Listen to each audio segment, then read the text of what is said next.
గుడు పువ్వు పొద్దును ముద్దాడే, తొలి పొద్దును ముద్దాడే, అడవిలో వెన్నెలమ్మ ఆకుల ముద్దాడే, చిగురాకుల ముద్దాడే.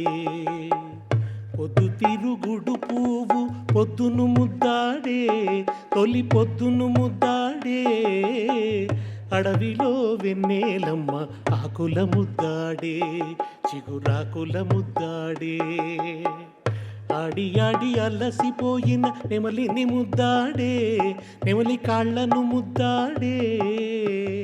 ఆడి ఆడి అలసిపోయిన నెమలిని ముద్దాడే, నెమలి కాళ్ళను ముద్దాడే.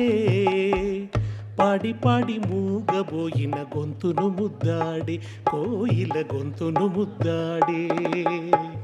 పొద్దు తిరుగుడు పువ్వు పొద్దును ముద్దాడే, తొలి పొద్దును ముద్దాడే, అడవిలో వెన్నెలమ్మ ఆకుల ముద్దాడే, చిగురాకుల ముద్దాడే. ప్రకృతిలో ఓ అద్భుతమైన ప్రేమని, త్యాగాన్ని దర్శించి,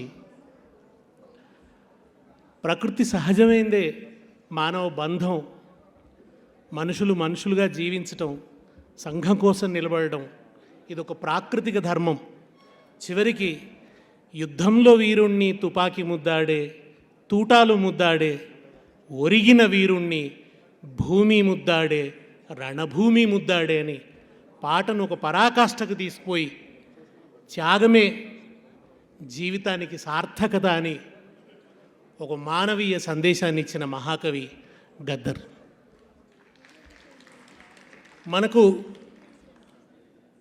మత సంస్కృతికి చెందిన పాటలున్నాయి, పరిష్కారాలు భగవంతునిలో వెతికారు.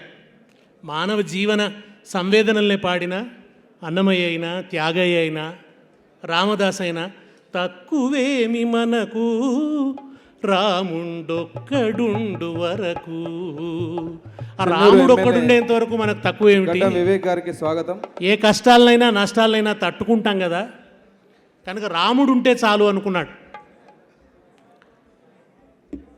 భగవంతుల్లో పరిష్కారాలు వెతికిన పాటలున్నాయి, లేదా పెట్టుబడిదారులకు పరిచారికలుగా పనిచేసిన పాటలున్నాయి, పాలకవర్గ సంస్కృతికి చెందిన పాటలున్నాయి, మధ్యతరగతి ప్రజలు పాడుకున్న భావుక గీతాలున్నాయి, లలిత గీతాలున్నాయి.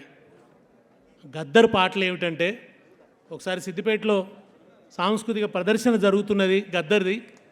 పాట పాడుతున్నాడు గద్దర్ అన్న. అయ్య చేసినప్పు కిందికి దొరొల్లా జీతగాడ, 5-6 జీతముంటివా దొరొల్లా జీతగాడ, ఆడుకునే ప్రాయమందున దొరొల్లా జీతగాడ అని ఆయన పాడుతుంటే, ఇంతకుముందు ఎంకన్నా చెప్పినట్టు ఆ మధ్య మధ్యలో దొరొల్లా జీతగాడ, దొరొల్లా జీతగాడ అది నునుగారంగా మెత్తగా ఆయన అంటుంటే, నిజంగా ఆ జీతగాడిని పట్టుకొని మీదపడి ఒలపోత పోస్తుంటే ఉంటుంది పాట. ఆ పాట ఆయన పాడుతున్నప్పుడు నా ఎదురుగా ఒక ఆయన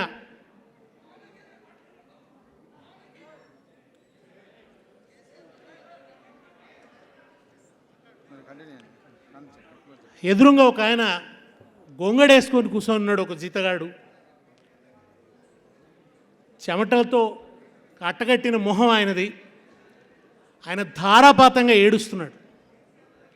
అది చూసినప్పుడు అర్థమైంది ఏంటంటే, గద్దర్ పాటలు భూస్వాముల కాళ్ళ కింద నలిగిపోయిన జీతగాళ్ల రాజకీయాలను కైగట్టిన పాటలు గద్దర్ పాటలు. కనుక ఆ జీతగాళ్లకు గొంతు ఇచ్చినటువంటి వాడు, ఆ జీతగాళ్లకు మరలబడే ధైర్యాన్ని ఇచ్చినటువంటి వాడు, పరిణామశీలంగా నిలిచినటువంటి వాడు. స్త్రీవాద ఉద్యమం వచ్చినా ముందున్నది పతాక స్థాయిలో ఉన్నది గద్దర్ పాట, దళితవాద ఉద్యమం వచ్చిన పతాక స్థాయిలో ఉన్నది గద్దర్ పాట. సౌందర్య విహీనమైన చెత్తకుండిలో కూడా అద్భుతమైన సౌందర్యాన్ని దర్శించినవాడు గద్దర్. కనుక ఆయన్నే రాసుకున్నట్టు చిత్తుబొత్తు పాటలను ఎవరు పేర్చి కూర్చెదరో అన్నాడు. ఆ పాటల్ని పేర్చి కూర్చటం, మూగబోయిన గొంతుల్లో రాగాల్ని నిలపటమే ఆయనకు మనం ఇచ్చే నివాళి. నమస్కారం.